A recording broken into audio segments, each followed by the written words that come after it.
If you're someone who listens to left of center music, chances are you've heard Magdalena Bay. These two are finally getting the kudos they deserve, and it couldn't be more exciting to watch. We've got Rosalia, the queen, referencing them in her Halloween costume. Grimes just did a rework of their excellent song Image, and so I think it's safe to say they are blowing up. But perhaps what's most impressive is that these two haven't really changed much of their process along the span of them creating music. If you look at the credits of pretty much any of Magdalena Bay's songs, you will find just Mika and Matt.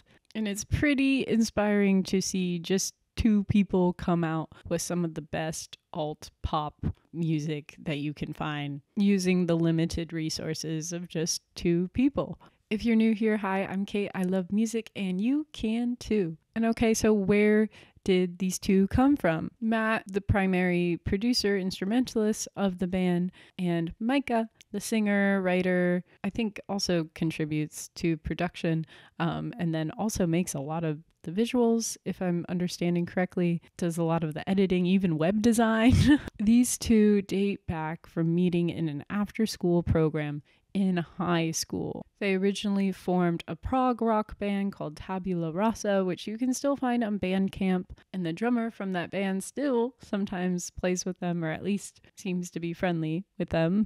And the two grew up in Miami. When the two went off to college, the band just naturally had run its course, especially with the distance, and creating a sort of pop project was kind of out of necessity. As said in an interview, when we went off to college, we went to different cities and you can't really do rock music long distance. You kind of need to be in a room together. But with more electronic-based music, you can just send projects back and forth and write that way. So it's important to remember, even before we got the debut single in 2016, these two have been making music together for a majority of their lives in some capacity. The name Magdalena Bay was actually inspired from the name of an IT administrator that Matt would email back and forth, as that was one of his day jobs. I think the first time I heard their music was when Neon came out, and it came up in my Discover Weekly, and I was like, oh wow, this sounds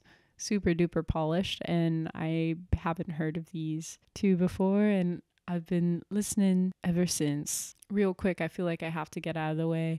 My favorite tracks are probably, Image is pretty darn good. You Lose, Turning Off the Rain, even though it's part of the mini mixes, I really very much enjoy. Secrets, Your Fire, and Hysterical Us, which really caught my ear because it has that piano riff that's very reminiscent of that Doobie Brothers song, which I love. These two aren't afraid to wear their references on their sleeve while constantly adding something new, reinventing, pushing the narrative of music forward, which I always appreciate and I think is a mark of someone who is genuinely passionate about the craft. Even today, the two, off of their debut album, a majority of the tracks were exclusively recorded in their apartment. If nothing else, Magdalena Bay embodies the power of the DIY spirit and just how far it can take you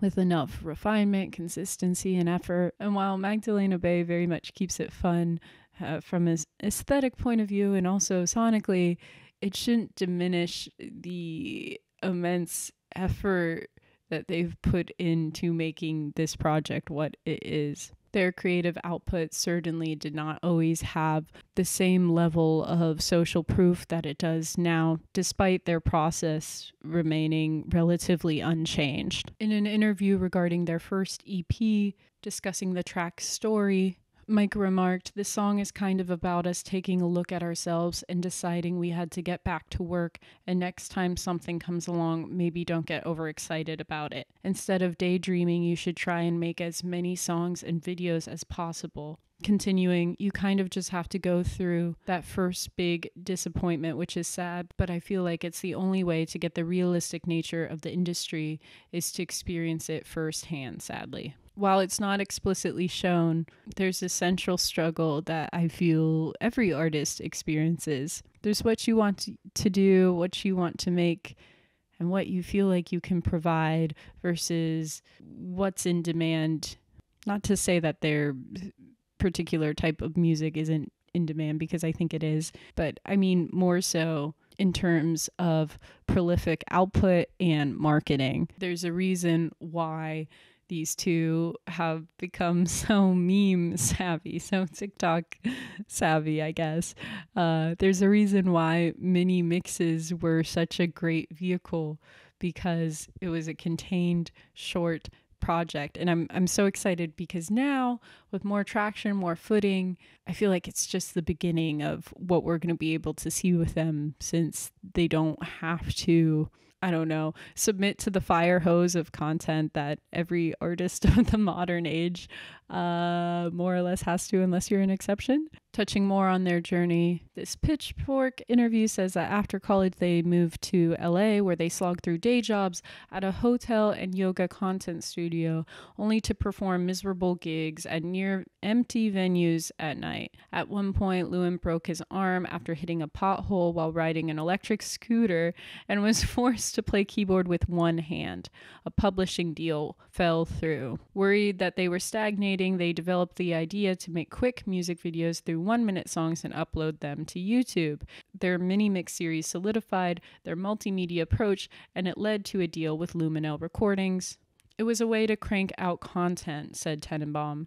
But for some reason, people seem to connect to those videos even more than some of the official singles that we put out. On Mercurial World, Matthew has said that we were both working our day jobs in LA, and then the pandemic happened.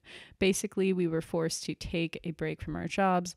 I was lucky to get on unemployment and not have to worry about working, and we could focus all of our energies onto music. So we basically made the entire record in that time period. And then it made its splash, and by the time it was out, we were touring and we didn't have to go back to our day jobs. So it definitely marked this shift in our lives. So this entire time, if you've listened to any of the mini mix songs or seen any of the videos from that time, you'll know that it sounds great. It sounds polished. It sounds like delicious alt pop music that you wouldn't think, you wouldn't give a second look to. And you certainly wouldn't think that the creators of this music are very much struggling to get by working at a hotel or a yoga studio. Not that there's anything wrong with that, but I think it just speaks to the nature of our current music industry, which I love to talk about, which only adds to how remarkable it is that these two have built the project to where it is now. They may make it look effortless, but that is not the case whatsoever. The retro aesthetic, I believe I read, has somewhat come out of necessity. It's trying to figure out, what can I do with the resources that I have? What can I play to? In all of their live streams, you see this green screen, which is just used as their one arbiter of content machine. And that's changed a bit, right, since they've gotten more resources, but they were presented with all of these different creative constraints and still found a way to navigate it, keeping music at the forefront. I think I mentioned before, but Micah also edits the videos. She also does the VFX, made the website. I'm sure Matt has involvement in that too, but I'm not sure what that looks like. And they've always just been so giving in terms of telling their process.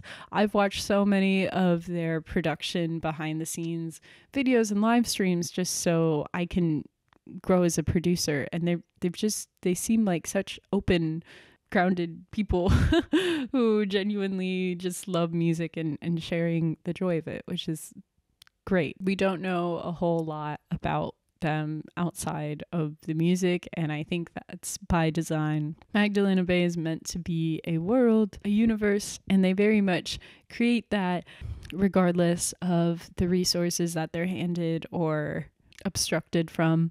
But as they continue to grow and blossom, I'm so excited to see what comes of it now that they have the license to do more.